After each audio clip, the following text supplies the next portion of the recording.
we do not see that as having anything to do with the way that the Israeli state, the Israeli government, actually carries out its expansionist policies, which are clearly an imperialist, colonialist project to take over the whole of Palestine.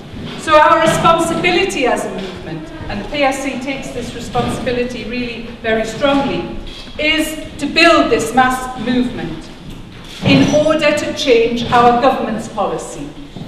Governments rely on our votes. It takes time. I'm not thinking this is an easy thing. But I think they are going to be forced, whichever government it is, to change its policy on the issue of Palestine in the Middle East, when they understand that people are actually opposed to them appeasing and being complicit continually as they are. That's our responsibility, and I think that's everyone's responsibility going away from the meeting to actually see that as something they want to contribute to by changing public opinion. And how we do that? Obviously we have meetings like this, educational stuff. Palestine Solidarity Campaign has its magazine, which is excellent, every 3 months, fact sheets and so on, films, but campaigning.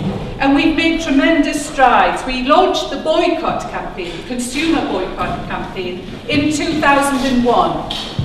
And we've been active on that, saying boycott Israeli apartheid ever since then, in terms of supermarkets and so on. But it has grown immensely, and the Palestinian people have declared that they want the international community to be engaged in a campaign of consumer boycott, divestments from complicit companies, and sanctions against the state of Israel. And we are fully behind that, and we're working for it, including, of course, an end to the arms trade, the two-way arms trade that they're engaged in. And we've gone so far that this year, just a few weeks ago, after years of struggle, I have to say, the Trade Union Congress voted for a consumer boycott of settlement goods from Israel. Now, this is a huge step forward. Those of us who've been in the trade unions know this is a very staid establishment body within the labour movement, it's true. But to reach this is significant. They've also said that they will link up with our movement to look at targeted consumer boycott campaigns. They want to end the arms trade, they've agreed to that, and they want to put pressure on our government about the EU trade agreement, which gives Israel favourable terms from our taxes, actually.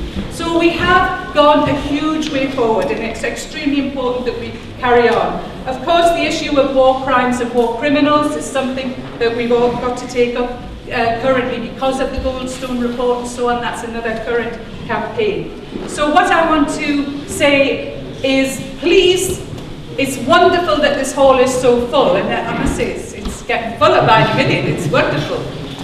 Because the Palestinian people need our help. They can only do so much about their leadership and so on internally, but the more we can do to put pressure, and pressure is being put on internationally to support the Palestinian people, then the easier it is for them to develop their, in fact, struggle internally.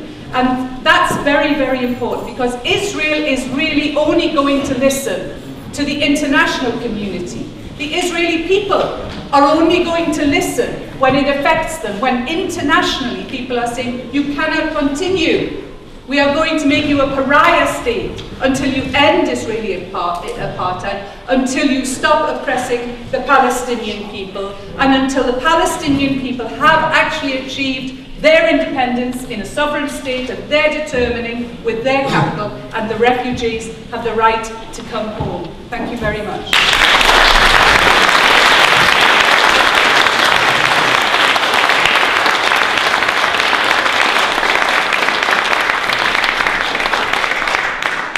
Thanks very much for that, Betty. We're now going to move